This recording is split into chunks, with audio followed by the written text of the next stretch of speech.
Hi everyone, and welcome to your daily tarot reading for Saturday the 30th of November 2019. I can't believe it's the last day of November. We're entering the final month of 2019 and then we're heading into 2020, which I think is going to be amazing. Have a look at the horoscopes I did for each sign of the zodiac for 2020.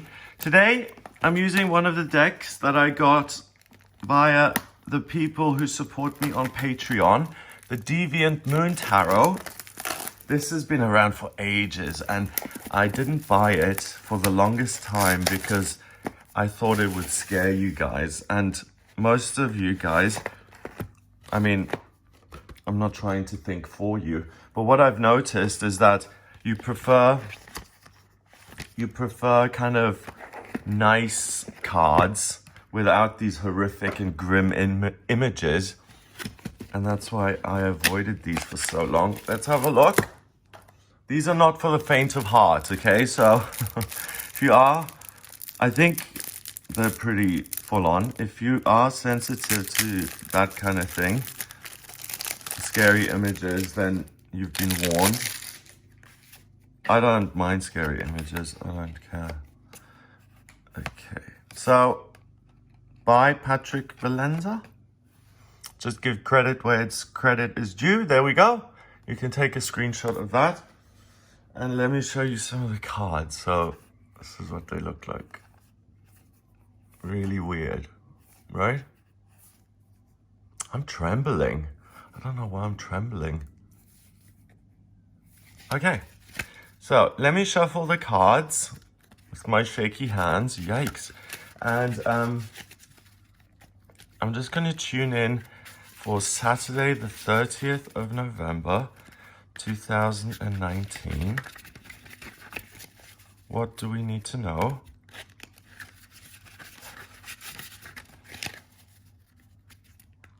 And I'm just in my head saying, how can we make the most of the energy? How can we succeed on the day? So we have the sun, and they even managed to make the sun scary. Then we have the 7 of Cups. Awesome. And finally, I have to shuffle again, I'm being told. Even though I'm picking from within the deck randomly. Oh, nice, the Devil. Okay. The sun is the center of our solar system. It's the most important thing in our solar system. If it weren't for the sun, none of the other planets would matter. The sun is part of you as well. So as above, so below. If you think of our solar system with the sun being the very center of it, your solar plexus is in the center of your torso, and that's where your energy lies. Your heart is nearby as well. And that's what moves you forward. So the light within these people is what allows them to dance and to be happy together and to enjoy life and to be healthy and confident in your body and in your life. The sun is really a card of actualization of the self, feeling motivated, feeling passionate. Remember, it's a fire card, so it's all about purpose and desire and what it is you want to do. The 7 of Cups represents a dreamer, an artist. Usually, it represents not being so certain about the path you're going to take. But in this case, the second face has appeared and it's dark.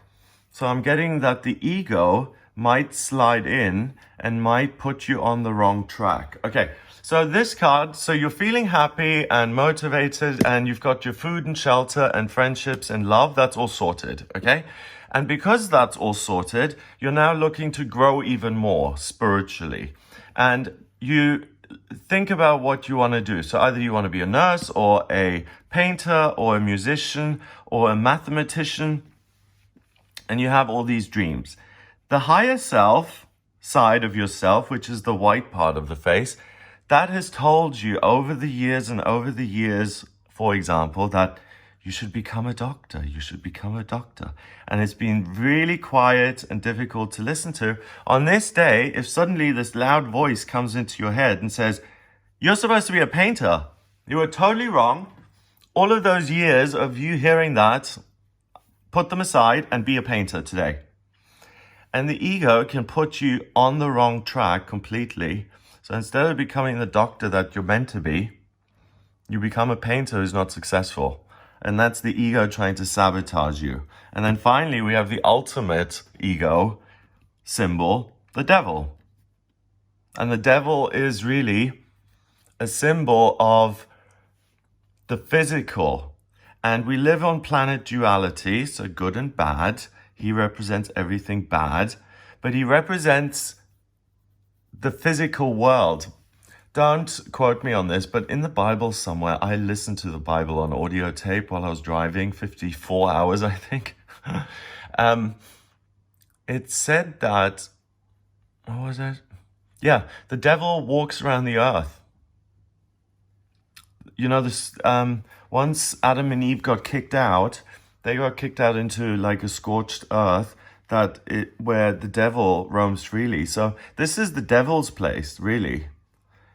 And if we focus on our bodies just as bodies and money as our security and all of the physical stuff, then we really forget about our spiritual nature.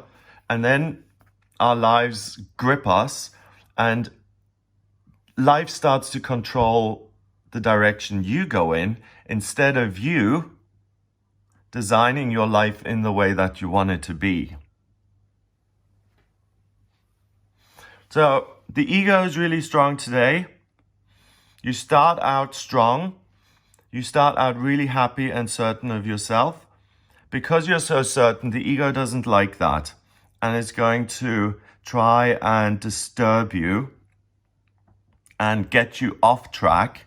So this could manifest itself in several ways. This could be like the painter.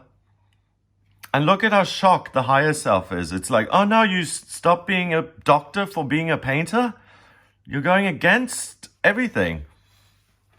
Or it could be other people yelling at you, or you being hurt, or you yelling at other people, or starting an argument, or just being frustrated. And the devil makes that even stronger. There's this gravitational pull to only see the physical and to forget all about the spiritual. Look how far away the moon is. It's not even there. And he's on this barren place because the more and more you focus on the physical, the more barren it becomes. The more you leave it alone and you focus on what you love, the more it thrives. Anything that you put a lot of pressure on escapes from you energetically. Anything that you create for yourself internally within, or with the help of crystals or Reiki healing or spiritual healing or getting guidance through tarot readings and astrology readings. Those things can help you to really be clear on your purpose, first of all, to own it, to have the strength to do what it is you're meant to do, to stick with that white side of the face and to listen to your higher self-guidance instead of your ego today. You've really got to be able to tell the difference between higher self-guidance and ego guidance. Ego guidance is loud, urgent, and it takes you off track.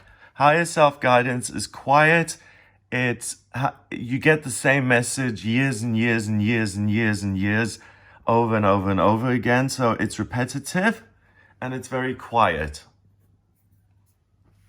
So you have to kind of strain to hear it. So you have a choice. You can either have an amazing day where you start to realize one of your hopes and dreams, because you're listening to your higher self and you put all of your positive energy into that and you get out something positive. Or you go with the ego, you listen to what that says, you become frustrated, you get even more sucked into something that's negative, and you end the day feeling really rubbish and feeling like you've wasted your time. So I know what I'm going to try and do. I'm going to pick the first one, and I think most of us ought to pick the first one. So don't expect this to be challenge-free. Some people are going to choose to have a negative day, and for some people it's not even a choice. Like free will, yes, but let's say you have free will, okay? But you're in the mountains and it's snowy and there's just no escape. Like, you have free will. Either you can eat the snow to survive or not. You're going to eat the snow to survive. That's the choice, but it's under such duress that you don't really have a choice. And today you are under pressure, under duress from the ego. And some people are going to cave into that and will then start arguments or destroy other people's lives. And you may be someone who's on the receiving end of that. So the sun is control. The solar plexus is control. So it's not all fun and games. Yes, the day can be all fun and games if you work on something that you desire and love. But the solar plexus is also very much about boundaries. And this is what I want to do. Look at the face of that sun. It's so determined. And as always, the law of attraction is at work here. I picked this deck today for a reason. So you're really strong in your purpose and you don't get sidetracked. And you deal with the people who are sidetracked in a very quiet, matter-of-fact way. So don't believe what other people tell you today. They're not themselves. They're under the influence of the ego. So give other people a break. If someone insults you, don't immediately latch onto that and hold a grudge for the next 5 years. Give people a break. It's not going to be the easiest day of our lives. But as always, it gives us the opportunity to grow spiritually and to develop more coping skills. So that's been a theme this week, to develop strength despite challenging circumstances. Okay, let's look at the numerology of this number-wise. We've got 15 and 7. That's 22. And then we've got 19, which is 41. 4 and 1 is 5, and 5 is freedom in numerology. So you can have the freedom to do whatever it is you please, and you have the freedom to make your hopes and dreams come true. And the ego is going to tell you the opposite. You're not free. You have to go to this job for the money, for the minimum wage. Otherwise, you will starve. That's what the ego tells you, all of these negative things. You have to do this, you have to do this. Whereas the sun says, I love this and I choose to. And that's a whole different attitude. So very dualistic, but we know dualistic. We've lived with dualistic all our lives. So we know how to handle this. And at the end of the day, you're going to have another skill, an emotional skill to deal with difficult situations and to liberate yourself from getting hooked in and attached and suckered into things. So I hope you have a wonderful day. If you would like a personal reading with me, please get in touch via my website. It's gregoryscott.com. Click on the readings tab to order your reading. I use astrology, tarot, and numerology in my personal readings. I can answer any questions that you have about love, life purpose, your strengths and weaknesses, where you feel trapped and how to get out of that situation, how to love yourself. how to get rid of negativity in your life, how to bring in positivity, setting goals, or asking yourself, what is it that I love? I don't feel like I love anything, and getting clarity on that, because all of us love something. I, for the longest time, thought, well, I don't love anything because I felt very unloved and I didn't receive love. So I thought, well, I don't love anything back. But I do love things. I love nature. I love divination systems. I love my meditation practice. So look, within, you're guaranteed that there's something that you love. And whenever you make yourself an expert in any field, you can be the expert in glass. As soon as you're the expert, you can make a living at it. So have a wonderful day liberating yourself. Please get in touch for a personal reading if you'd like me to answer some of your questions and for me to look at your birth chart by visiting gregoryscott.com. If you like the video, then please hit subscribe and share the video online. That would be awesome. I hope you have a fabulous final day of November here, and I'll speak to you tomorrow.